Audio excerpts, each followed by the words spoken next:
नमस्कार साथियों, स्वागत है आप सबका हमारे वीडियो कंटेंट में। चश्मा लगा रखा है, देखकर आप भी हैरान होंगे। लाइट का इफेक्ट आंखों के नीचे आ रहा था, इसलिए चश्मा लगवा दिया राहुल ने। खैर, आज का हमारा जो वीडियो कंटेंट है वो बड़ा आध्यात्मिक और भावनाओं से जुड़ा हुआ है, डेफिनेटली। और ये प्रूव कर रहा है कि कहीं ना कहीं ईश्वर के अंतरंगे हमसे कहीं ना कहीं मिली हुई है। ये जो जाल बिछाया हुआ ना, जो दिखाई नहीं देता, तो कहीं ना कहीं जैसे टेलीपैथी, एक संत दूसरे संत से टेलीपैथी के माध्यम से बातें किया करते थे। पौराणिक बातें हैं और ये तथ्यात्मक है। मेरे साथ खुद के साथ घटित हुई एक घटना को यहाँ आपके सामने रख रहा हूँ, सिर्फ इसलिए कि वास्तव में ये चीज प्रूफ हो सके। हम भी अचरज करते थे, हम भी अचरज करते हैं कि यार वास्तव में ये उस दिन हुआ क्या। देखिए, घटना मेरे हिसाब से 2005 के आसपास की है। कहीं कोई घटना हो गई थी, वहाँ की हम कवरेज करने गए थे। तो कुछ शायद मस्जिद का कोई मामला था या इस तरीके की कोई घटना थी जहाँ पूरा पुलिस बल तैनात था। और पूरा टाइम हमारा वहाँ लग गया। उस दिन बेटे का बर्थडे था और ये बात अप्रैल की है। भयानक गर्मी पड़ रही थी, बहुत ज़बरदस्त गर्मी थी। 20 अप्रैल का बर्थडे था बेटे का। तो सुबह से हमारा मन हो रहा था कि जो ऐसे बच्चे, अनाथ बच्चे हैं, उनको कुछ खिला कर आए। बर्थडे था तो थोड़ा सा रहता है। तो सुबह से मन था, लेकिन मेरे को मेरी ड्यूटी लग गई तो मेरे को वहाँ जाना पड़ा। और आप यकीन नहीं करोगे, इतना पूरा पुलिस बल तैनात था और बड़ा ज़बरदस्त, मतलब वो था वहाँ मामला। और पूरी स्थिति बड़ी हालात बड़े ख़राब थे। और सांप्रदायिक झगड़े की सी नौबत आ रही थी। खैर, उस समय ये भी एक अच्छी बात है कि सोशल मीडिया जैसे और इंटरनेट जैसे प्लेटफॉर्म नहीं थे, इसलिए हालात काबू में तुरंत आ जाते थे। लेकिन मेरा मन था कि बच्चों को कुछ, आज बर्थडे है बच्चे का, तो कोई अनाथ बच्चे जो आश्रम में रहते हैं उनको, या कुछ दिव्यांग बच्चे हैं हसन खां मेवात नगर में, उनको कुछ खिला के आना, मिठाई विठाई या फल वल जो भी हो। लेकिन मेरी वहाँ ड्यूटी लगी हुई थी, टाइम ही नहीं मिल पा रहा था। बार बार मन कर रहा था, बार बार मन कर रहा था। खैर, तो मेरे को लगा कि आज शाम 7, 6, 7 बजे से पहले फ्री नहीं होंगे। दो दो तीन तीन थानों की police, additional SP, deputy SP rank के अफसर, सीआई सब वहाँ मौजूद थे। एसडीएम खुद मौजूद थे, एडीएम खुद वहाँ कैंप किए हुए थे। खैर, अचानक मिसेज का फ़ोन आया कि आपको कितना टाइम लगेगा। तो मैंने कहा यार मेरे को तो टाइम लगेगा, अभी तो क्या करें, चलो। तो उन्होंने कहा खैर कोई बात नहीं, देख लेना जब भी फ्री हो। आप यकीन नहीं करोगे, मेरा मन सिर्फ वहाँ जाने का हुआ कि यार वहाँ बच्चों को, जो दिव्यांग बच्चे हैं उनको मैं कुछ मिठाई खिला कर आऊँ।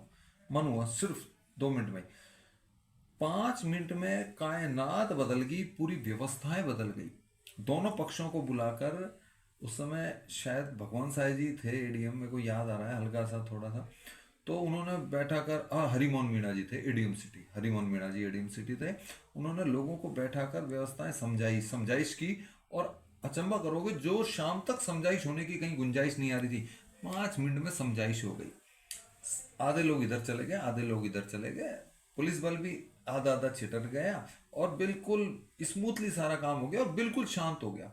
तो सबने कही भाई आप जाइए। हमको भी कहा कि यार रूपक जी आप लोग भी थोड़े से जाओ, वो हो गया ठीक है, ज़्यादा है यहाँ, जितना लोग कम इकट्ठा रहेंगे थोड़ा सा। तो हम भी निकल लिए। हम लगातार नज़र बनाए हुए थे वहाँ, हमने आदमी भी अपने लगा रखे थे, कोई इस तरह की कोई घटना हो तो बता देना। बाकी सब कुछ शांत हो गया। आप देखिए, मैं वहाँ से रवाना हुआ, सीधा चर्च रोड आया। मेरे एकदम दिमाग में आया कि बूंदी के लड्डू मेरे को लेने हैं।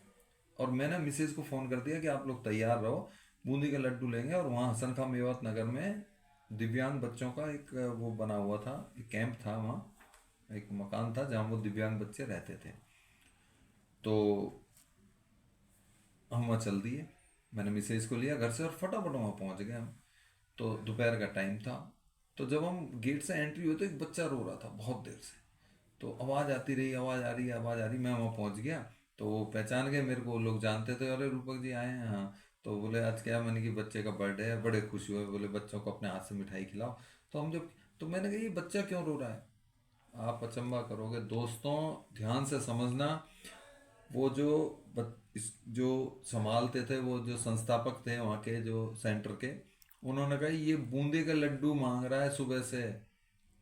आप देखो इसको क्या कहोगे। ईश्वर ने एक तार बिछाया कि वहाँ व्यवस्था कराई, कायनात एक हो गई, 5 मिनट में व्यवस्था हो गई। मैंने बूंदी के लड्डू ही खरीदे, मैं चाहता तो फल खरीद सकता था या कोई और मिठाई खरीद सकता था, लेकिन बूंदी के लड्डू खरीदे मैंने। और उस बच्चे को कहीं ना कहीं उस बच्चे की ईश्वर ने सुनी ना, और व्यवस्थाएं क्या बैठाई। आप देखो मैं कहाँ था, मैं वहाँ पहुँच भी नहीं सकता था शाम तक, लेकिन ईश्वर ने की नहीं, पूरी व्यवस्था कायनात एक हो गई। ईश्वर जो चाहता है व्यवस्थाएं अपने आप सरलता और सहजता से हो जाती हैं। मैं निशब्द हो गया, और मतलब क्या बताऊं, मैं आपको बता भी नहीं पा रहा हूँ सच पूछो तो, कि ऐसी स्थिति पैदा हो गई हम वहाँ, मैं बिल्कुल शून्य हो गया कि ये कोई ना कोई व्यवस्था ईश्वर की बनाई हुई है, टेलीपैथी है। ईश्वर ने मेरे को कहा, मेरे मन को कहा, मेरे मन ने वहाँ लड्डू ही खरीदे। मैं चाहता तो पेठा भी खरीद सकता था, कुछ और भी खरीद सकता था।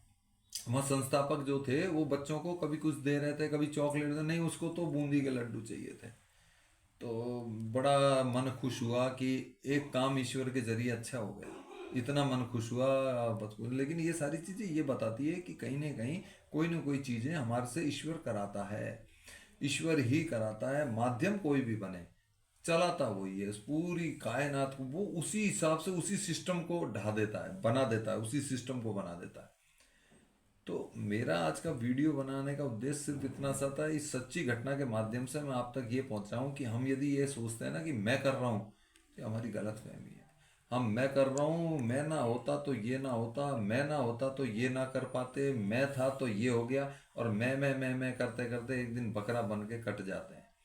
ईश्वर करता है, वही सबका ध्यान रखता है, और वो टेलीपैथी सबसे पावरफुल है। सारे जितने भी टावर हैं ये जो बने हुए हैं ना, जितने भी ये सब फेल हैं, ईश्वर के टावर के आगे उसका टावर काम करता है। वो अपना आप व्यवस्थाएं कराता है, किससे कराता है, कैसे कराता है, ये कोई बहुत बड़ी बात नहीं है। माध्यम कौन बनता है, कोई बात नहीं है, कराता है।